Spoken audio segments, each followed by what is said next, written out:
Hi అండి. Good morning. అందరూ బాగున్నారా? నేను చాలా బాగున్నాను. నేనిప్పుడు ఎక్కడున్నానంటే హైదరాబాద్ వెళ్ళే హైవేలో ఉన్నాను. సో చూడండి, ఇక్కడ రాజుగారి తోట దగ్గర ఆగాము.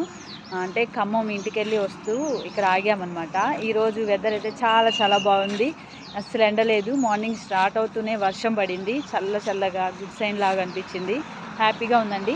ఇక్కడ ఆగడానికి రీజన్ ఏంటంటే ఒక బ్రేక్‌ఫాస్ట్ చేయడమే కాదు, మేము కొత్తగా ఈవీ కార్ ఒకటి తీసుకున్నాం అనమాట. సో వెళ్ళినప్పుడల్లా పెట్రోల్‌కి చాలా ఖర్చవుతుంది. సో కాబట్టి ఈవీ కారు కొత్తగా ఇప్పుడు వచ్చాయి. బాగా ఛార్జింగ్ స్టేషన్స్ కూడా చాలా ఉన్నాయన్నమాట హైవేల మీద. సో అదంతా కూడా తెలుసుకొని ఈవీ కార్ అయితే తీసుకున్నాము. నెక్సానే తీసుకున్నామండి లాస్ట్ టైం లాగా. మా వారు అలా సెట్ చేస్తున్నారు. నేను ఈ హోటల్ని కొంచెం ఇలా ఎక్స్ప్లోర్ చేస్తూ చూస్తున్నాను అనమాట. ప్రతిదానికి ప్లస్ మైనస్ ఉంటుందండి. ఖర్చు తక్కువ అవుతుందని ఈవీ కార్ తీసుకున్నాం, కానీ ఛార్జింగ్ కోసం వెయిట్ చేయాల్సి వస్తుంది 1 అవర్ అట్లా. సో అయినా సరే కొంచెం ఓకే. ఏమో ఎలా ఉంటుందో ఏందో ముందు ముందు చూడాలి. ఓకే ఫ్రెండ్స్, ఇదైతే నేను మీతో షేర్ చేసుకోవాలనుకుంటున్నాను. ఇదే రాజుగారి తోట ఎంట్రీ, అలాగే ఎగ్జిట్ అండి. పేరుకి తగినట్లుగా తోటలా ఉందన్నమాట. అంటే అన్ని రకాల చెట్లతో, గ్రీనరీతో చాలా ప్లెజెంట్‌గా ఉంది. చాలా బాగుందన్నమాట. ఇక్కడ సపోటా చెట్టు చిన్న చిన్న పిందెలున్నాయి.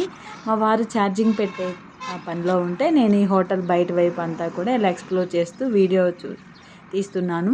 చాలా ఫ్రీగా కార్లు పార్క్ చేసుకోవడానికి, టర్న్ చేసుకోవడానికి చాలా కన్వీనియంట్‌గా పెద్దగా ఉంది.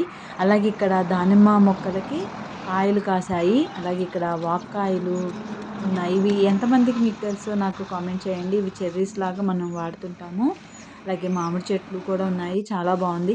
లోపలేమో కంట్రీ మ్యాంగోస్ అని, ఆర్గానిక్ మ్యాంగోస్ అని ఫ్రూట్స్ పెట్టారు. చాలా ప్రైస్ ఎక్కువ చెప్పారనమాట. లోపల ఇంకా హోటల్లోకి వెళ్తున్నాము బ్రేక్ఫాస్ట్ చేద్దామని చెప్పేసి. ఇక్కడ మధ్యలో కొంచెం గార్డెనింగ్ లాగా ఇలా అరేంజ్ చేశారు. ఫొటోస్ అవి దిగడానికి బాగుంది. సో లోపలికి వెళ్ళిపోయామండి. హోటల్ అంబియన్స్ కూడా బాగుంది. అంటే నీట్గా ఉంది. అలాగే పక్కన మనకి మిర్రర్స్లోంచి ఆ గ్రీనరీగా గార్డెనింగ్ అంతా కనిపిస్తుంది. సో ప్లెజెంట్గా ఉంటుంది బ్రేక్ఫాస్ట్ టైంలో అనిపించింది. అలాగే చట్నీస్‌లో లాగా చక్కగా చట్నీస్ ఇచ్చారు. సాంబారు, పప్పుచారని కూడా ఇచ్చారు. మా వారు ఉలవచారు, ఇడ్లీ ఆర్డర్ చేశారు. నేనైతే గారె ఆర్డర్ చేశాను. రేటు కంటే గారె చాలా చిన్నగా ఉంది. అలాగే ఇక్కడ ఒక చిన్న ఫిష్ అక్వేరియం లాంటిది పెట్టారనమాట. ఇక మొత్తం కంప్లీట్ చేసుకున్నాము. ఇదేనండి మా నెక్సాన్ ఈవీ బ్లాక్ ఎడిషను. ఇప్పుడు రోడ్ల మీద ఎక్కువ తిరుగుతున్నాయి కదా! సో చాలా బాగుందనిపించింది. ఇక రిటర్న్ స్టార్ట్ అయ్యామండి. ఒక చిన్న షార్ట్ లాగా మీతో షేర్ చేసుకోవాలనిపించి ఇలా వీడియో షూట్ చేశానండి. ఎలా అనిపించిందో కామెంట్ చేయండి.